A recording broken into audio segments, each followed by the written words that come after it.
నమస్తే TV 999 news కి స్వాగతం. ముందుగా హెడ్లైన్స్.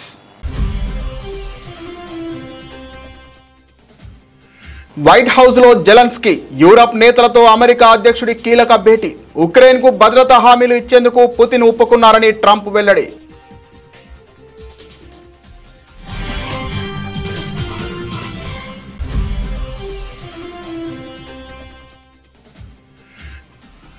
వైట్ హౌస్ లో ట్రంప్ సీనియర్ సహాయకురాలిని నమస్తేతో పలకరించిన మెలోనీ. గతంలో G7 సదస్సులోనూ పలువురు ప్రపంచ నేతలకు ఇదే రీతిలో అభివాదం.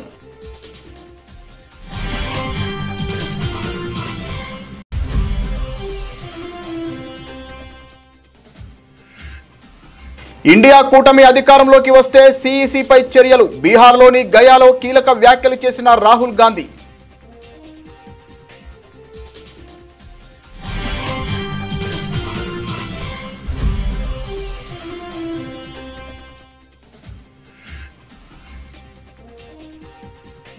ముంబై నగరాన్ని ముంచెత్తుతున్న కుండపోత వర్షాలు. వివిధ ఘటనలలో రాష్ట్ర వ్యాప్తంగా 7 మృతి.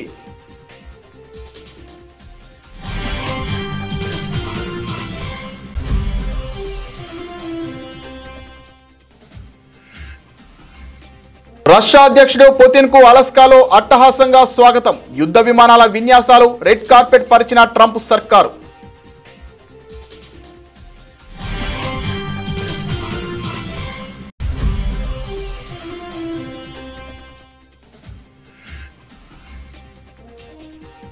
తప్పుడు కేసులు పెట్టిన వారిని దోషులుగా కోర్టుల ముందు నిలబెట్టే రోజు వస్తోంది. మండిపడ్డ అనంత వెంకట్రామిరెడ్డి.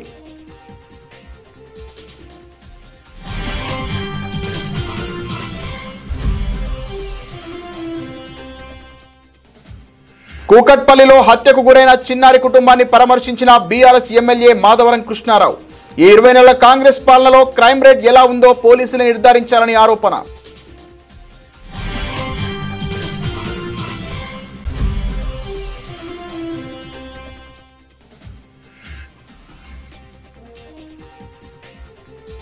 అమరావతిలో పులస చేపలు పడతాం. రాజధానిపై వైసీపీ నేతల సెటైర్లు.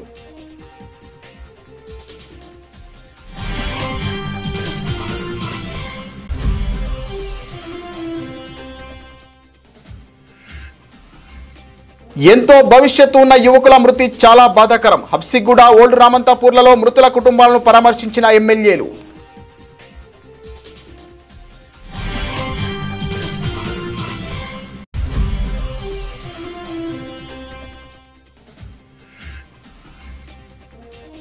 వర్షాలపై CS తో ముఖ్యమంత్రి చంద్రబాబు సమీక్ష. ఉత్తరాంధ్రలో తాజా పరిస్థితిని సీఎంకు వివరించిన CS విజయానంద్.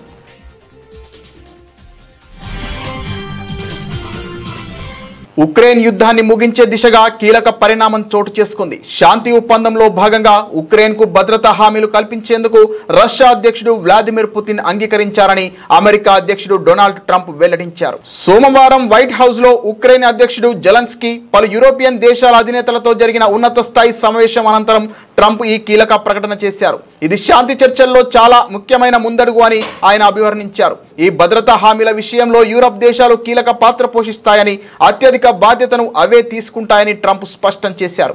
మేము వారికి సహాయం చేస్తాం, భద్రత విషయంలో ఎలాంటి లోటు లేకుండా చూస్తామని ఆయన తెలిపారు. ఈ సమావేశంలో కుదిరిన ఒప్పందం భవిష్యత్తులో ఉక్రెయిన్పై ఎలాంటి దాడులు జరగకుండా నిరోధిస్తుందన్న ఆశాభావాన్ని ఆయన వ్యక్తం చేశారు.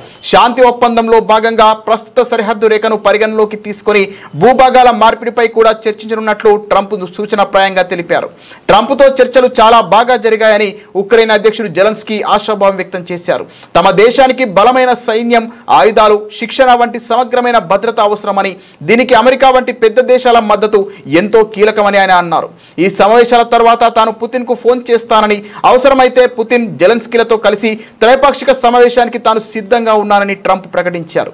గత ఫిబ్రవరిలో జరిగిన సమావేశంతో పోలిస్తే ఈసారి వైట్ హౌస్ లో వాతావరణం చాలా స్నేహపూర్వకంగా కనిపించింది. గత భేటీలో మిలిటరీ దుస్తుల్లో వచ్చిన జెలెన్స్కీ ఈసారి సూట్లో రావడం అందరి దృష్టిని ఆకర్షించింది. ఆయన వేషధారణపై ట్రంప్ కూడా సరదాగా వ్యాఖ్యానించారు. ఈ సమావేశంలో NATO secretary general Mark Rutte, European commission అధ్యక్షురాలు Ursula von der Leyen, Britain ప్రధాని Keir Starmer, France, Germany, Italy, Finland దేశాల ప్రతినిధులు పాల్గొన్నారు. బ్రిటన్ ప్రధాని Keir Starmer, France, Germany, Italy, Finland దేశాధినేతలు పాల్గొన్నారు. ఇటలీ ప్రధాని జార్జియా మెలోని తన ప్రత్యేక దౌత్య శైలిని మరోసారి ప్రదర్శించారు. ప్రపంచ రాజకీయాలకు కేంద్రమైన వైట్ హౌస్లో అమెరికా అధ్యక్షుడు డొనాల్డ్ ట్రంప్ సీనియర్ సహాయకురాలికి భారతీయ సంప్రదాయంలో 2 చేతులు జోడించి నమస్తే అంటూ అభివాదం చేశారు. సాధారణంగా కరచాలనాలు, లాంఛనప్రాయ పరికలింపులు ఉండే అత్యున్నత స్థాయి సమావేశంలో ఆమె చేసిన ఈ పని అందరి దృష్టిని ఆకర్షించింది. ఉక్రెయిన్కు దీర్ఘకాలిక భద్రత కల్పించే అంశంపై సోమవారం వైట్ హౌస్లో కీలక సమావేశం జరిగింది. ఈ చర్చల్లో పాల్గొనేందుకు వచ్చిన మెలోని ఈ విధంగా పలకరించి ప్రత్యేకంగా నిలిచారు. మెలోని ఇలా నమస్కారం పెట్టడం ఇదే మొదటిసారి కాదు. గతేడాది జూన్లో ఇటలీలో జరిగిన G7 సదస్సులో భారత ప్రధాని నరేంద్ర మోదీ, బ్రిటన్ ప్రధాని రిషి సునాక్, యూరోపియన్ కమిషన్ అధ్యక్షురాలు ఉర్సులా వాన్ డెర్ లేయన్ వంటి పలువురు ప్రపంచ నేతలకు ఆమె ఇదే రీతిలో నమస్కరించి వార్తల్లో నిలిచారు. రష్యాతో ప్రత్యక్ష యుద్ధానికి దారి తీయకుండా ఉక్రెయిన్కు పటిష్టమైన భద్రతా హామీలు ఎలా ఇవ్వాలన్న దానిపై ఈ సమావేశంలో ప్రధానంగా చర్చించారు. ఈ భేటీలో ఉక్రెయిన్ అధ్యక్షుడు వొలోదిమిర్ జెలెన్స్కీ, ట్రంప్, పలువురు యూరోపియన్ దేశాల నేతలు పాల్గొన్నారు. ఈ సందర్భంగా మెలోని ఒక కీలక ప్రతిపాదనను ముందుకు తెచ్చారు. ఉక్రెయిన్ను అధికారికంగా నాటో కూటమిలో చేర్చుకోకుండానే నాటోలోని ఆర్టికల్ 5 తరహాలో సామూహిక రక్షణ కల్పించాలని ఆమె సూచించారు. ఈ ప్రతిపాదనపై మెలోని మాట్లాడుతూ, పశ్చిమ దేశాల ఐక్యతే శాంతిని నెలకొల్పడానికి మన దగ్గర ఉన్న అత్యంత శక్తివంతమైన ఆయుధం. ఉక్రెయిన్కు నాటో ఆర్టికల్ 5 స్ఫూర్తితో రక్షణ హామీలు ఇవ్వాలన్న మా ప్రతిపాదనకు మిత్ర దేశాల నుంచి మద్దతు లభిస్తోంది. ప్రస్తుతం జరుగుతున్న దౌత్యపరమైన చర్చల్లో ఇది కూడా ఒక భాగంగా మారిందని ఆమె వివరించారు. ఈ వ్యూహం ద్వారా ఉక్రెయిన్ భవిష్యత్తుకు భరోసా ఇస్తూనే రష్యా ఆందోళనలను కూడా పరిగణలోకి తీసుకున్నట్లు అవుతోందని మెలోని అభిప్రాయపడ్డారు. ఓటర్ అధికార్ యాత్రలో భాగంగా బీహార్లోని గయాలో నిర్వహించిన బహిరంగ సభలో కాంగ్రెస్ పార్టీ అగ్రనేత, లోక్సభలో ప్రతిపక్ష నేత రాహుల్ గాంధీ కీలక వ్యాఖ్యలు చేశారు. కేంద్ర ప్రభుత్వాన్ని, ఎన్నికల కమిషన్ను ఆయన తీవ్రంగా విమర్శించారు. ఓట్ల అవకతవకల వ్యవహారం వెలుగు చూసినప్పటి నుండి ఈసీ ఇంకా తనను అఫిడవిట్ దాఖలు చేయాలని కోరుతోందని ఆయన ఎద్దేవా చేశారు. ఇంకా కొంత సమయం ఇస్తే ప్రతి అసెంబ్లీ, లోక్సభ స్థానంలో ఎన్నికల సంఘం లోపాలను ప్రజల ముందు ఉంచుతామని, దాంతో వారే ఈసీని అఫిడవిట్ ఇవ్వాలని అడుగుతారని రాహుల్ గాంధీ వ్యాఖ్యానించారు. ప్రధాని మోదీ స్పెషల్ ప్యాకేజీ గురించి మాట్లాడినట్లే ఈసీ కూడా ఓటర్ల జాబితా ప్రత్యేక సమగ్ర సవరణ పేరిట బీహార్ కోసం ప్రత్యేక ప్యాకేజీ తీసుకొచ్చిందని, ఇది ఓట్ల చోరీకి కొత్త రూపమని విమర్శించారు. బీహార్ ప్రజలు ఇది జరగనివ్వరని అన్నారు. బీహార్లో కేంద్రంలో ఇండియా కూటమి ఏర్పడే రోజు వస్తోందని, అప్పుడు ఓట్ల చోరీ వ్యవహారంలో ప్రమేయం ఉన్న సిఈసితో పాటు ఎన్నికల కమిషనర్లపైన చర్యలు తీసుకుంటామని రాహుల్ హెచ్చరించారు. అంతకుముందు ఔరంగాబాద్ జిల్లాలో ఓట్లు కోల్పోయిన పౌరులతో రాహుల్ గాంధీ సమావేశమయ్యారు. అందుకు సంబంధించిన వీడియోను ఎక్స్లో పోస్ట్ చేశారు. గత 4-5 ఎన్నికల్లో ఓట్లు వేసిన వారి ఓట్లను కూడా చోరీ చేశారన్నారు. తాము పేదల హక్కుల కోసం పోరాడుతున్నామని, ఓట్ల చోరీకి అడ్డుకట్ట వేస్తామని రాహుల్ పేర్కొన్నారు. ये देश जो है भारत माता, ये संविधान जो है ये भारत माता का संविधान है, ये भारत माता का संविधान है. इसको अंबेडकर जी ने, गांधी जी ने, नेहरू जी ने, पटेल जी ने लिखा है, बनवाया है, मगर इसमें 3000 साल पुरानी आवाज है, हिंदुस्तान की आत्मा की आवाज है. और जब ये लोग वोट चोरी करते हैं तो ये इस आत्मा पर आक्रमण करते हैं, ये इस संविधान पर आक्रमण करते हैं. ये भारत माता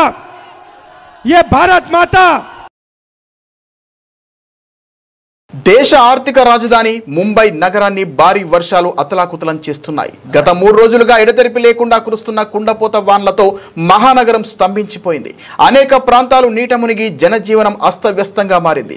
ఈ నేపథ్యంలో భారత వాతావరణ శాఖ ఐఎండీ నేడు రెడ్ అలర్ట్ జారీ చేయడంతో Brihan Mumbai municipal corporation BMC అప్రమత్తమైంది. నగరంలోని అన్ని పాఠశాలలు, కళాశాలలకు మంగళవారం సెలవు ప్రకటించింది. నిన్న కురిసిన వర్షాలకు ముంబైలోని పలు లోతట్టు ప్రాంతాలు పూర్తిగా జలమయమయ్యాయి. రోడ్లపై నీరు నిలిచిపోవడంతో ట్రాఫిక్ కు తీవ్ర అంతరాయం ఏర్పడింది. కొన్ని చోట్ల చెట్లు కూలిపోవడంతో ప్రయాణికులు తీవ్ర ఇబ్బందులు ఎదుర్కొన్నారు. విమానాశ్రయానికి వెళ్లే దారుల్లో నీరు చేరడంతో ప్రయాణికులు ముందుగానే బయలుదేరాలని ఇండిగో ఎయిర్లైన్స్ సూచించింది. ఈ వర్షాల కారణంగా రాష్ట్ర వ్యాప్తంగా ఇప్పటివరకు 7 మరణించినట్లు ముఖ్యమంత్రి దేవేంద్ర ఫడ్నవీస్ కార్యాలయం ఒక ప్రకటనలో తెలిపింది. ముంబైలో జరిగిన వేర్వేరు విషాద ఘటనలు తీవ్ర ఆవేదనకు గురిచేశాయి. గోద్రేజ్ బాగ్ అపార్ట్మెంట్లో గోడ కూలి సతీష్ టిర్కే అనే వాచ్మెన్ మృతి చెందాడు. వాల్మీకి నగర్లో వ్యక్తి డ్రైనేజీలో కొట్టుకుపోగా NDRF బృందాలు అతని కోసం గాలిస్తున్నాయి. మరో దారుణ ఘటనలో పాఠశాల నుంచి కుమారుడిని తీసుకువస్తున్న యూలోజియస్ సెల్వరాజ్ అనే మహిళ, ఆమె 7 ఏళ్ల కుమారుడు ఆంటోనీ బస్సు ఢీకొని ప్రాణాలు కోల్పోయారు. కేవలం 81 గంటల వ్యవధిలోనే ముంబైలో 550 మిల్లీమీటర్ల వర్షపాతం నమోదైంది. ఇది దాదాపు ఆగస్టు నెల సగటు వర్షపాతంతో సమానం కావడం గమనార్హం. నగరానికి తాగునీరు అందించే 7 సరస్సులలో ఒకటైన విరార్ సరస్సు సోమవారం మధ్యాహ్నం నిండి పొంగి పొర్లింది. రత్నగిరి, రాయ్గఢ్, హింగోలి జిల్లాల్లోనూ భారీ వర్షాలు కురుస్తున్నాయని అధికారులు అప్రమత్తంగా ఉండాలని సీఎం ఫడ్నవీస్ ఆదేశించారు. महाराष्ट्र के करीब पिछले 2 दिनों में बहुत बड़े पैमाने पर बारिश हुई है. कई जिलों में रेड अलर्ट और ऑरेंज अलर्ट है और अगले 3 दिन भी अगर हम देखिए 21 तारीख तक विशेष रूप से महाराष्ट्र के आधे जिलों में कई रेड अलर्ट है, कई ऑरेंज अलर्ट है और इसके चलते बड़े पैमाने पर हम लोगों ने जो एहतियात बरतनी है उसके बारे में अभी चर्चा की है. हमारे जो कंट्रोल रूम है उस कंट्रोल रूम से सारे जिलों में जो हमारी यंत्रणा है उस यंत्रणा को अलर्ट दिया गया है. अलग अलग जगह पर जिस प्रकार से नुकसान हो रहा है वहाँ मदद देने की कोशिश कर रहे हैं और आगे में जो डिजास्टर आ सकता है उसका मिटिगेशन करने का प्रयास चल रहा है. हमारे बाजू के जो राज्य है चाहे वो तेलंगाना हो चाहे कर्नाटक हो, इनके साथ भी बातचीत करते हुए वहां से जो डिस्चार्ज पानी का है उसको ठीक से अगर मेंटेन करे तो बाढ़ की परिस्थिति न आए, इस प्रकार की व्यवस्था की गई है. विशेष रूप से कोकण में जहां बहुत అమెరికా అధ్యక్షుడు డొనాల్డ్ ట్రంప్ అనుసరిస్తున్న విదేశాంగ విధానం మరోసారి ప్రపంచవ్యాప్తంగా చర్చనీయాంశమైంది. కొన్ని రోజుల వ్యవధిలో రష్యా, ఉక్రెయిన్ అధ్యక్షులతో ఆయన జరిపిన సమావేశాల్లో కనబరిచిన వైరుధ్యం అందరినీ ఆశ్చర్యానికి గురిచేస్తోంది.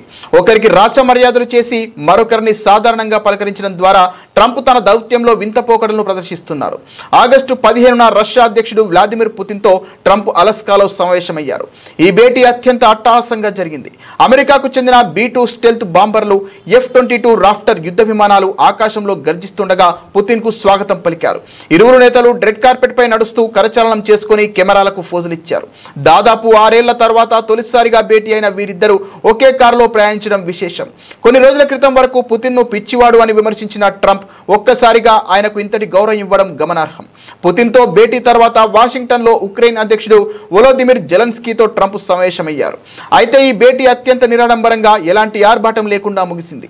జెలెన్స్కీ కోసం రెడ్ కార్పెట్ కానీ సైనిక వందనం కానీ ఏర్పాటు చేయలేదు. గతంలో టీ-షర్ట్ తో సమావేశానికి వచ్చారని విమర్శలు రావడంతో ఈసారి ట్రంప్ సూచన మేరకు జెలెన్స్కీ ఫార్మల్ సూట్ లో హాజరయ్యారు.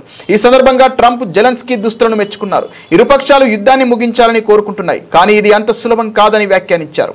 ట్రంప్ తీరు చూస్తుంటే ఆయన ప్రపంచంలో ఉన్న అన్ని యుద్ధాలను తానే ఆపినట్లుగా ఘనత దక్కించుకోవాలని ప్రయత్నిస్తున్నట్లు విశ్లేషకులు భావిస్తున్నారు. 6 నెలల్లో 6 యుద్ధాలను ఆపానని ఇప్పటికే పలుమార్లు ప్రకటించుకున్న ఆయన రష్యా, ఉక్రెయిన్ యుద్ధాన్ని కూడా తన ఖాతాలో వేసుకొని నోబెల్ శాంతి బహుమతి పొందాలని ఆశిస్తున్నట్టు తెలుస్తోంది. తన సోషల్ మీడియా ప్లాట్ఫామ్ ట్రూత్ సోషల్లో కాల్పుల విరమణ గురించి ప్రకటించిన ప్రతిసారి క్షేత్రస్థాయిలో దాడులు పెరగడం పరిపాటిగా మారింది. ట్రంప్ అధ్యక్షుడిగా బాధ్యతలు చేపట్టి 8 నెలలు గడిచినా ఇరు దేశాల మధ్య దాడులు, ప్రతిదాడులు కొనసాగుతూనే ఉన్నాయి. ట్రంప్ దౌత్యం కేవలం ఆర్భాటాలకే పరిమితమైంది తప్ప వాస్తవ శాంతి స్థాపనకు దోహదపడడం లేదని అంతర్జాతీయ నిపుణులు అభిప్రాయపడుతున్నారు. అరెస్టులు, తప్పుడు కేసులతో జగన్మోహన్ రెడ్డిని మానసికంగా వేధించవచ్చని, పార్టీని బలహీనపరచవచ్చని కూటమి ప్రభుత్వం భావిస్తోంది. మా నాయకులను నియోజకవర్గాల్లోకి రానియకుండా అడ్డుకుంటున్నారు. కోర్టులు చెప్పినా కూడా తాడిపత్రికి పెద్దిరెడ్డిని రానియకుండా చేయడం చూస్తే ఈ ప్రభుత్వం ఎంత దారుణంగా వ్యవహరిస్తోందో తెలుస్తోంది. తప్పుడు కేసులు పెట్టిన వారిని దోషులుగా కోర్టుల ముందు, ప్రజల ముందు నిలబెట్టే రోజు వస్తోందని అనంతపురం జిల్లా వైఎస్ఆర్సీపీ అధ్యక్షులు అనంత వెంకట్రామిరెడ్డి అన్నారు. ఈరోజు ఈ రాష్ట్రంలో ఒక విచిత్రమైన పరిస్థితులు నెలకొన్నాయి. కేవలం రాజకీయ కక్ష సాధింపులే చేసే విధంగా కూడా ఈరోజు ప్రభుత్వం అనేది, కూటమి ప్రభుత్వం కూడా ముందుకు పోతా ఉంది. మరీ ముఖ్యంగా ఈ లిక్కర్ స్కామ్ అనేది చంద్రబాబు నాయుడు గారు అల్లిన కట్టుకథ. ఆ కట్టుకథ ఆధారంతోనే ఈరోజు సిట్ అధికారులు కూడా ఎంక్వైరీ చేస్తూ సరైన ఆధారాలు లేకపోయినా కూడా కాలయాపనతో వీళ్ళందరూ కూడా గడుపుతున్నారు. మరీ ముఖ్యంగా జగన్మోహన్ రెడ్డి గారికి ఎవరైతే సన్నిహితంగా ఉంటారో వారిని మాత్రం జైలు పాలు చేస్తే వైఎస్ఆర్ కాంగ్రెస్ పార్టీని మానసికంగా కూడా, అంటే కార్యకర్తలను కానీ నాయకులను కానీ మానసికంగా అధైర్యపరచవచ్చని, లేకపోతే జగన్మోహన్ రెడ్డి గారిని మానసికంగా వేధించవచ్చని చెప్పేసి, ఈ పార్టీని బలహీనపరచవచ్చని చెప్పేసి భావించే ఈ అరెస్టులు, ఈ తప్పుడు కేసులు ఇవన్నీ కూడా పెడతా ఉన్నారు. కొంతమంది జైలు పాలు చేస్తున్నారు. నియోజకవర్గాల్లో కూడా కొంతమంది స్ట్రాంగ్ నాయకులందరినీ కూడా ఏదో రకంగా తప్పుడు కేసులు పెట్టి నియోజకవర్గాలకి వారి సొంత ఊర్లోకి కూడా పోనీకోకుండా కూడా చేసే పరిస్థితి కూడా ఈరోజు కూడా ఉంది. ఈరోజు కోర్టు అనేది కూడా చాలా స్పష్టంగా కూడా అన్ని ఫెసిలిటీస్ కూడా పార్లమెంటు సభ్యులకు వారికి ఇవ్వమంటే ఫెసిలిటీస్ మాత్రం ఇచ్చినామని చెప్పి కోర్టుకు తప్పుడు చెప్తున్నారు. కానీ ఇక్కడ జైల్లో మాత్రం ఎక్కడ కానీ ఫెసిలిటీస్ మాత్రం కల్పించలేదు. కేవలం కూకట్పల్లిలో హత్యకు గురైన చిన్నారి కుటుంబాన్ని బీఆర్ఎస్ ఎమ్మెల్యే మాధవరం కృష్ణారావు పరామర్శించారు. హైదరాబాద్ నగరంలో శాంతి భద్రతలు కరువయ్యాయి. నగరం నడిబొడ్డున హత్యలు జరుగుతుంటే పోలీసులు ఏం చేస్తున్నారు? మియాపూర్లో పట్టపగలు దొంగతనాలు జరుగుతున్నాయి. కేపీహెచ్బీలో కత్తులు పట్టుకుని ఇళ్లలోకి వెళ్లి దాడులు చేస్తున్నారు. డ్రగ్స్ గంజాయి మత్తులో తూగుతున్న యువకులపై పోలీసులు కఠిన చర్యలు తీసుకుని భయం పెట్టాలి. గత 10 సంవత్సరాలలో క్రైమ్ రేట్ ఏ విధంగా ఉందో ఈ 20 నెలల కాంగ్రెస్ పాలనలో క్రైమ్ రేట్ ఎలా ఉందో పోలీసులు నిర్ధారించాలని కూకట్పల్లి ఎమ్మెల్యే మాధవరం కృష్ణారావు ఆరోపించారు. అమ్మాయిని సుమారుగా 4వ ఫ్లోర్లో ఉన్నటువంటి పెంట్ హౌస్ లో వెళ్ళి ఆ అమ్మాయిని ఘోరాది ఘోరంగా చంపడం అనేది నిజంగా బాధాకరం. ఎందుకంటే తల్లిని కూడా చూస్తూ ఉన్నాం, తల్లి ఆవేదన చూస్తూ ఉన్నాం. నేను గవర్నమెంట్ కూడా అప్పీల్ చేస్తూ ఉన్నాను. ఇదే కాదు, పట్టాపగలు మియాపూర్లో పట్టాపగలు దొంగతనం జరగడం ఈ మధ్యలోనే. నిన్నాక మొన్న హౌసింగ్ బోర్డులో తల్వార్లు పట్టుకొని కత్తులు పట్టుకొని ఇంటి మీద దాడి చేస్తే కూడా పట్టించుకునే పాపాన లేదు. నేను మార్నింగ్ హౌసింగ్ బోర్డు ఇన్స్పెక్టర్ చెప్పాను, తల్వార్లు పట్టుకొని తిరుగుతూ ఉన్నారు, 5 మంది వచ్చి దాడి చేసి వారు ఇంటికి వచ్చారని చెప్పి మార్నింగ్ ఇలా ఫోన్ చేశాను. ఇవాళ చూసి ఒక తల్లి ఆవేదన చూస్తూ ఉంటుంటే నిజంగా మా అందరు కూడా బిడ్డలు ఉన్నారు, మనమరాలు ఉన్నారు, మనమలు ఉన్నారు. ఎవరు వాళ్ళకు శత్రుత్వం లేదన్నప్పుడు కూడా అంతా ఘోరాది ఘోరంగా చంపడం అనేది, అది కూడా 4 మంది మెట్లెక్కి ఆడపిల్లలను చంపడం అనేది దురదృష్టకర విషయం, బాధాకర విషయం. పోలీస్ అధికారులు దీని మీద సీరియస్ తీసుకోవాలి. ఇప్పటికే హైదరాబాద్ నగరంలో వైసీపీ మాజీ ఎమ్మెల్యే కేతిరెడ్డి వెంకట్రామిరెడ్డి రాజధాని అమరావతిపై సంచలన వ్యాఖ్యలు చేశారు. ఏపీలో భారీ వర్షాల కారణంగా పలు పట్టణాలు జలమయమైన సంగతి తెలిసిందే. రాజధాని అమరావతిలో సైతం పలు ప్రాంతాలు జల దిగ్బంధంలో ఉన్నాయి. ఈ నేపథ్యంలో అమరావతిపై వైసీపీ మాజీ ఎమ్మెల్యేలు కేతిరెడ్డి వెంకట్రామిరెడ్డి, అనంత వెంకట్రామిరెడ్డి సెటైర్లు వేశారు. రాబోయే 2-3 ఏళ్లలో అమరావతిలో పులస చేపలు పడతాయని, వాటిని పట్టి అందరికీ పంచిపెడతానని కేతిరెడ్డి ఎద్దేవా చేశారు. రాజమండ్రి సెంట్రల్ జైల్లో ఉన్న వైసీపీ ఎంపీ మిథున్ రెడ్డితో నిన్న కేతిరెడ్డి, అనంత వెంకట్రామిరెడ్డి ములాఖతులో కలిశారు. అనంతరం మీడియాతో మాట్లాడుతూ మీరు అమరావతిపై విమర్శలు గుప్పించారు. గోదావరి పొంగినట్లు ఇప్పుడు అమరావతిలో వరద పొంగుతోందని కేతిరెడ్డి సెటైర్ వేశారు. ఇదే సందర్భంగా అనంత వెంకట్రామిరెడ్డి మాట్లాడుతూ తాము దమ్మున్న వాళ్ళమని, తమ పార్టీ కూడా దమ్మున్న పార్టీ అని పేర్కొన్నారు. రాష్ట్రంలో అన్ని ఎన్నికలు ఒకేసారి నిర్వహించినా ఎదుర్కొని గెలవడానికి సిద్ధంగా ఉన్నామని ఆయన ధీమా వ్యక్తం చేశారు. నీటి ముప్పు ఉన్న అమరావతిలో రాజధాని నిర్మిస్తున్నారంటూ కూటమి ప్రభుత్వంపై విమర్శలు గుప్పించారు. మీ గోదావరి నది ఏ విధంగా ఉందో అది పొంగి పొర్లుతోంది అక్కడ అమరావతిలో. మీకు మాత్రమే సొంతమవుతుంది అనుకున్న పులస రేపొద్దున ఖచ్చితంగా 2-3 సంవత్సరాల్లో మీరు అమరావతిలో చూడబోతున్నారు. అప్ స్ట్రీమ్ కి ఇవ్వబోతున్నాయి. అదే పులసల్లో మీకు అమరావతి దాంట్లో మీకు పట్టించి మీ అందరికి ఇవ్వబోతున్నాం. జెండా ఎగరేసిన వాళ్లే దేశభక్తులని ఇప్పుడు ఆ విధంగా ఉన్నారు. ఇప్పుడు ఈ కూటమి దానిలో ఏ విధంగా ఉందంటే, కూటమికి జై జై అంటే దేశభక్తులు, కూటమిని గన ప్రశ్నిస్తే దేశద్రోహుల్లాగా నిలబడుతున్నారు. దేశభక్తి అనేది జెండా ఎగరేస్తేనో లేకుంటే దాని మీద ఆ రోజు చాక్లెట్లు పంచుతూనే ఉండదు. ఈ దేశం యొక్క సమగ్రతకు ఇక్కడున్న దానిలో ఐక్యంగా పోరాడినప్పుడే ఉంటుంది. ఈరోజు దేశభక్తి ప్రజాస్వామ్యం గురించి మాట్లాడుతున్న వీళ్ళు కోర్టార్డర్ని ఎందుకు ఇంప్లిమెంట్ చేయడం లేదు? హబ్సిగూడ, ఓల్డ్ రామంతాపూర్లలో మృతుల కుటుంబాలను ఎమ్మెల్యేలు పరామర్శించారు. ఎంతో భవిష్యత్తు ఉన్న యువకుల మృతి చాలా బాధాకరం. అధికారులకు ఎన్నిసార్లు ఫిర్యాదు చేసినా పట్టించుకోలేదు. ప్రమాదం జరిగిన తర్వాత ఆగమేఘాల మీద విద్యుత్ తీగలను మార్చిన అధికారులు. 5 లక్షల ఆర్థిక సహాయం ప్రకటించి చేతులు దులుపుకోవాలని చూస్తున్న ప్రభుత్వం. ఒక్కో కుటుంబానికి ₹1,00,00,000 ఆర్థిక సహాయం, ప్రభుత్వ ఉద్యోగం కల్పించాలని ఎమ్మెల్యేలు డిమాండ్ చేశారు. ఏ ప్రికాషన్స్ తీసుకోవాలనో, ఏ జాగ్రత్తలు తీసుకోవాలనో ఎక్కడ కూడా తీసుకున్న దాఖలాలు లేవు. టీవీలో మాత్రం, పేపర్లో మాత్రం చాలా అలర్ట్ గా ఉన్నామని చెప్పి ఒక ప్రకటనలు చేస్తుంది. రాత్రి జరిగిన సంఘటనకు మీ ప్రభుత్వం బాధ్యత కదా? ప్రభుత్వం బాధ్యతనే కదా. ఇప్పుడు జనమంతా పాపం యంగ్ పిల్లలు చనిపోయిందని చెప్పి ఈ బస్తీల రామంతాపూర్ ప్రాంతంలో ఉన్నటువంటి బస్తీ వాస్తవులు కానివ్వండి, అదే విధంగా యాదవ సంఘాలు కానివ్వండి, మిగిలిన సంఘాలు కానివ్వండి, రోడ్ల మీదకి వస్తే డెడ్ బాడీలను ఆపుతున్నారు. డెడ్ బాడీలను కూడా ఆపే అటువంటి అధికారం మీకు ఎవరు ఇచ్చింది? కాబట్టి మీరు ఈ డెడ్ బాడీలు శ్మశాన వాటిక చేరాలంటే ప్రభుత్వం వెంటనే మీ ముఖ్యమంత్రులు మీ మంత్రులు వచ్చి వాళ్ళతో మాట్లాడిన తర్వాతనే మిగిలిన కార్యక్రమాలు చేయాలని చెప్పి నేను ఈ సందర్భంగా తెలియజేస్తా ఉన్నాను. మేము కూడా ప్రభుత్వాలను నడిపించినాం, కానీ చాలా కేర్ఫుల్. రాష్ట్రంలో పలు ప్రాంతాల్లో కుండపోతగా కురుస్తున్న వర్షాలపై ముఖ్యమంత్రి చంద్రబాబు నాయుడు ప్రభుత్వ ప్రధాన కార్యదర్శి కె విజయానంద్తో సోమవారం సచివాలయంలో సమీక్షించారు. అల్పపీడనం వాయుగుండంగా మారుతోందన్న వాతావరణ శాఖ హెచ్చరికల నేపథ్యంలో అన్ని జిల్లాల కలెక్టర్లను అప్రమత్తం చేయాలని సీఎస్కు సూచించారు. ముఖ్యంగా ఉత్తరాంధ్రలో పలుచోట్ల నదులు వాగులు ఉప్పొంగి ప్రవహించడం, కొండ ప్రాంతాలు కోతలకు గురి కావడంతో అధికారులు ముందస్తు జాగ్రత్త చర్యలు తీసుకోవాలని ఆదేశించారు. ఎక్కడా ఎలాంటి అవాంఛనీయ సంఘటనలు తలెత్తకుండా చర్యలు చేపట్టాలని స్పష్టం చేశారు. భారీ వర్షాలు కొనసాగితే విద్యా సంస్థలకు సెలవులు ఇవ్వాలని సూచించారు. ప్రజలకు సమాచారం అందించేలా అన్ని జిల్లా కేంద్రాల్లో కంట్రోల్ రూమ్లు ఏర్పాటు చేయాలని, అన్ని విభాగాలు సమన్వయంతో పనిచేసేలా కలెక్టర్లు చొరవ తీసుకోవాలని సీఎం అన్నారు. ముందస్తు సన్నద్ధతతో అప్రమత్తతతో ప్రాణ ఆస్తి నష్టం లేకుండా చూడాలని సీఎం చంద్రబాబు ఆదేశించారు. ప్రతిష్టాత్మక మిస్ యూనివర్స్ ఇండియా 2025 కిరీటం రాజస్థాన్కు చెందిన మనికా విశ్వకర్మను వరించింది. సోమవారం రాత్రి జైపూర్లో అట్టహాసంగా జరిగిన ఫైనల్స్లో ఆమె విజేతగా నిలిచారు. గత ఏడాది విజేత రియా సింగా మనికకు కిరీటాన్ని అలంకరించారు. ఈ విజయంతో మనికా ఈ ఏడాది నవంబర్లో థాయిలాండ్లో జరగనున్న 74వ మిస్ యూనివర్స్ పోటీల్లో భారతదేశానికి ప్రాతినిధ్యం వహించనున్నారు. ఇదే పోటీలో ఉత్తరప్రదేశ్కు చెందిన తాన్యా శర్మ ఫస్ట్ రన్నరప్ గా, హర్యానాకు చెందిన మెహక్ దింగ్రా సెకండ్ రన్నరప్ గా, అమిషి కౌశిక్ థర్డ్ రన్నరప్ గా నిలిచారు. రాజస్థాన్లోని శ్రీ గంగానగర్ కు చెందిన మనికా ప్రస్తుతం ఢిల్లీలో నివసిస్తున్నారు.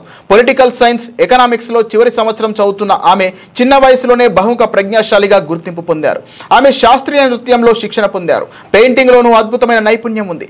విదేశాంగ మంత్రిత్వ శాఖ ఆధ్వర్యంలో జరిగిన బిమ్స్టెక్ సెవోకాన్ కార్యక్రమంలో భారతదేశానికి ప్రాతినిధ్యం వహించారు. Lalit Kala Akademi, J J school of arts నుంచి కూడా గౌరవాలు అందుకున్నారు. కేవలం కళలు చదువుకే పరిమితం కాకుండా సామాజిక అంశాలపై కూడా మనికా ప్రత్యేక దృష్టి సారించారు. న్యూరో డైవర్జెన్స్ పై ప్రజల్లో అవగాహన కల్పించేందుకు న్యూరోనోవా అనే సంస్థను ఆమె స్థాపించారు. ADHD వంటి సమస్యలను లోపాలుగా కాకుండా ప్రత్యేకమైన మేధోశక్తులుగా చూడాలని ఆమె తన ప్లాట్ఫామ్ ద్వారా ప్రచారం చేస్తున్నారు. విజయం అనంతరం మనికా మాట్లాడుతూ, నా ప్రస్థానం నా సొంత ఊరు గంగానగర్ నుంచి మొదలైంది. ఢిల్లీ వచ్చి ఈ పోటీల కోసం సిద్ధమయ్యాను. మనలో ఆత్మవిశ్వాసం, ధైర్యం పెంచుకోవాలి. నా ఈ ప్రయాణంలో ప్రతి ఒక్కరి పాత్ర ఉంది. నాకు సాయం చేసి నన్ను ఈ స్థాయికి తీసుకొచ్చిన ప్రతి ఒక్కరికి ధన్యవాదాలు. పోటీలు కేవలం ఒక రంగం కాదు, అవి వ్యక్తిత్వాన్ని నిర్మించే ఒక ప్రపంచమని ఆమె తన ఆనందాన్ని పంచుకున్నారు. గత వారం భారీ నష్టాలను చవిచూసిన దేశీయ సూచీలు ఈ వారాన్ని భారీ లాభాలతో ప్రారంభించాయి. జీఎస్టీలో సంస్కరణలు, ఉక్రెయిన్ రష్యా యుద్ధం ముగింపు విషయంలో గుడ్ న్యూస్ వచ్చే అవకాశం ఉందన్న వార్తలు వస్తుండటంతో మదుపర్లు కొనుగోళ్లకు మొగ్గు చూపారు. అంతర్జాతీయంగా సానుకూల అంశాలు కూడా కలిసి రావడంతో సెన్సెక్స్, నిఫ్టీ లాభాలతో రోజును ముగించాయి. 700 పాయింట్ల లాభంతో మొదలైన సెన్సెక్స్ రోజంతా లాభాల్లోనే కదలాడింది. ఒక దశలో 1200 పాయింట్లకు పైగా లాభపడి 81,765 వద్ద ఇంట్రాడే గరిష్టానికి చేరుకుంది. చివరకు సెన్సెక్స్ 676 పాయింట్ల లాభంతో 81,273 వద్ద రోజును ముగించింది. మరోవైపు నిఫ్టీ కూడా సెన్సెక్స్ బాటలోనే కదలాడింది. చివరకు 245 పాయింట్ల లాభంతో 24,876 వద్ద స్థిరపడింది. సెన్సెక్స్ లో Maruti Suzuki, Ashok Leyland, PG Electroplast, Amber Enterprises, Blue Star షేర్లు లాభాలను ఆర్జించాయి. Glenmark, Suzlon Energy, Kalyan Jewellers, BEL, Torrent Power షేర్లు నష్టాల బాటలో నడిచాయి. నిఫ్టీ మిడ్ క్యాప్ ఇండెక్స్ 608 పాయింట్లు లాభపడింది. బ్యాంక్ నిఫ్టీ 393 పాయింట్లు ఆర్జించింది. డాలర్తో పోల్చుకుంటే రూపాయి మారకం విలువ 87.35గా ఉంది. ఒకప్పుడు భారత క్రికెట్ జట్టుకు నెక్స్ట్ గ్రేట్ ఫినిషర్ అంటూ ప్రశంసలు అందుకున్న యువ సంచలనం రింకు సింగ్ కెరియర్ ఇప్పుడు ప్రమాదంలో పడింది. 2023 IPLలో కోల్కతా నైట్ రైడర్స్ తరపున 574 పరుగులతో సత్తా చాటి అన్స్టాపబుల్ గా కనిపించిన ఈ ఉత్తరప్రదేశ్ ఆటగాడు ఇప్పుడు ఫామ్ కోల్పోయి తీవ్రంగా ఇబ్బంది పడుతున్నాడు. ఆకాశమంత ఎత్తుకు ఎదుగుతాడనుకున్న రింకు అనూహ్యంగా కిందకు పడిపోవడంతో రాబోయే ఆసియా కప్ కు అతని ఎంపికపై నీలినీడలు కమ్ముకున్నాయి. రింకు సింగ్ అంతర్జాతీయ T20 కెరీర్ ను రెండు భాగాలుగా చూడవచ్చు. గత ఏడాది బంగ్లాదేశ్ సిరీస్ వరకు అతడు ఆడిన 19 ఇన్నింగ్స్లలో 59.87 సగటు, 175.45 స్ట్రైక్ రేట్తో 479 పరుగులు చేశాడు. ఇందులో 3 అర్ధశతకాలు కూడా ఉన్నాయి. అయితే ఆ తర్వాత అతడి ప్రదర్శన గ్రాఫ్ ఒక్కసారిగా పడిపోయింది. దక్షిణాఫ్రికా, ఇంగ్లాండ్తో జరిగిన గత 2 సిరీస్లలో కలిపి 7 మ్యాచ్లు ఆడిన రింకు కేవలం 13.40 సగటుతో 67 పరుగులు మాత్రమే చేయగలిగాడు. అతడి స్ట్రైక్ రేట్ కూడా 101.51కి పడిపోవడం ఆందోళన కలిగించే విషయం. అంతర్జాతీయ క్రికెట్లోనే కాకుండా ఐపీఎల్లోనూ రింకు మెరుపులు మాయమయ్యాయి. 2023లో అద్భుతంగా రాణించిన రింకు సింగ్ 2024 సీజన్లో 18.66 సగటుతో 168 పరుగులు, 2025 సీజన్లో 29.42 సగటుతో 206 పరుగులు మాత్రమే చేసి నిరాశపరిచాడు. గత 28 ఐపీఎల్ మ్యాచ్లలో రింకు ఒక్క అర్ధశతకం కూడా చేయలేకపోవడం అతని ఫామ్కు అద్దం పడుతోంది. విశ్లేషకుల అభిప్రాయం ప్రకారం ఐపీఎల్లో అతడి బ్యాటింగ్ స్థానం తరచూ మారడమే ఈ వైఫల్యాలకు ప్రధాన కారణంగా కనిపిస్తోంది. చాలా మ్యాచ్లలో అతన్ని 6, 7 లేదా 8వ స్థానంలో బ్యాటింగ్కు పంపడంతో క్రీజులో కుదురుకునేందుకు తగిన సమయం దొరకలేదు. 2025 ఐపీఎల్లో అతడు 20 బంతులకు పైగా ఆడిన ఒక మ్యాచ్లో 144 స్ట్రైక్ రేట్తో 36 పరుగులు చేశాడు. కానీ ఆ తర్వాత మళ్లీ అతన్ని కింది వరుసలో పంపడంతో ఆత్మవిశ్వాసం దెబ్బతీసింది. ఒకప్పుడు జట్టులో తన స్థానాన్ని సుస్థిరం చేసుకుంటాడని భావించిన రింకు సింగ్ ఇప్పుడు జట్టులో చోటు కోసమే పోరాడాల్సిన పరిస్థితికి చేరుకున్నాడు. అతడి గత ప్రతిభను నమ్మి సెలెక్టర్లు ఆసియా కప్కు అవకాశం ఇస్తారా, లేక ప్రస్తుత ఫామ్ను పరిగణలోకి తీసుకొని పక్కన పెడతారా అన్నది వేచి చూడాలి. బులెటిన్ ముగించే ముందు హెడ్లైన్స్ మరోసారి. వైట్ హౌస్ లో జెలెన్స్కీ, యూరప్ నేతలతో అమెరికా అధ్యక్షుడి కీలక భేటీ. ఉక్రెయిన్ కు భద్రతా హామీలు ఇచ్చేందుకు పుతిన్ ఒప్పుకున్నారని ట్రంప్ వెల్లడి.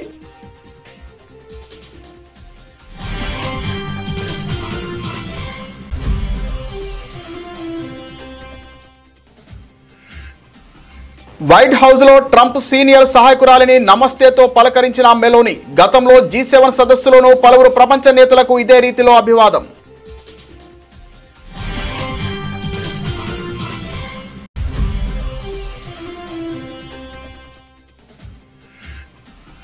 ఇండియా కూటమి అధికారంలోకి వస్తే CECపై చర్యలు. బీహార్లోని గయాలో కీలక వ్యాఖ్యలు చేసిన రాహుల్ గాంధీ.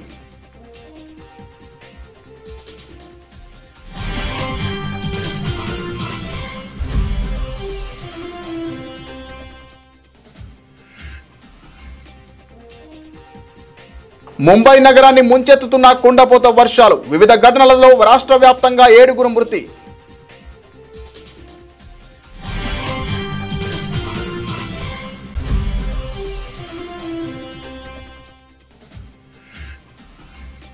రష్యా అధ్యక్షుడు పుతిన్ కు అలస్కాలో అట్టహాసంగా స్వాగతం. యుద్ధ విమానాల విన్యాసాలు, రెడ్ కార్పెట్ పరిచిన ట్రంప్ సర్కారు.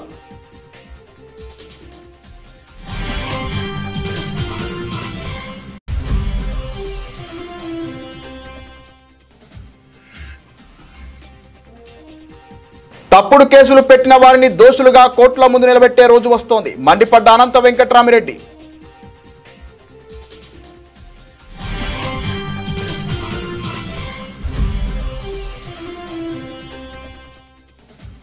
కూకట్పల్లిలో హత్యకు గురైన చిన్నారి కుటుంబాన్ని పరామర్శించిన బీఆర్ఎస్ ఎమ్మెల్యే మాధవరం కృష్ణారావు. ఈ 20 నెలల కాంగ్రెస్ పాలనలో క్రైమ్ రేట్ ఎలా ఉందో పోలీసులు నిర్ధారించాలని ఆరోపణ.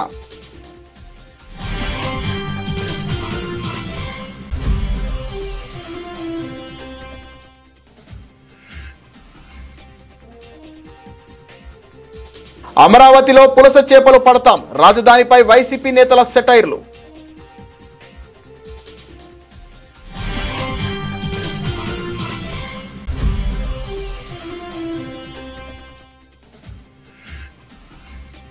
ఎంతో భవిష్యత్తు ఉన్న యువకుల మృతి చాలా బాధాకరం. హబ్సిగూడ, ఓల్డ్ రామంతాపూర్లలో మృతుల కుటుంబాలను పరామర్శించిన ఎమ్మెల్యేలు.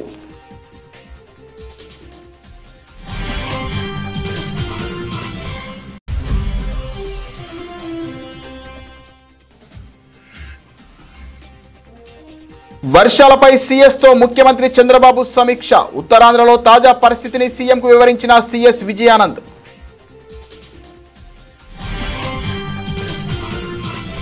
ఇది ఇవాల్టి బులెటిన్. మరిన్ని వార్తల సమాహారంతో మళ్ళీ కలుద్దాం. నమస్తే.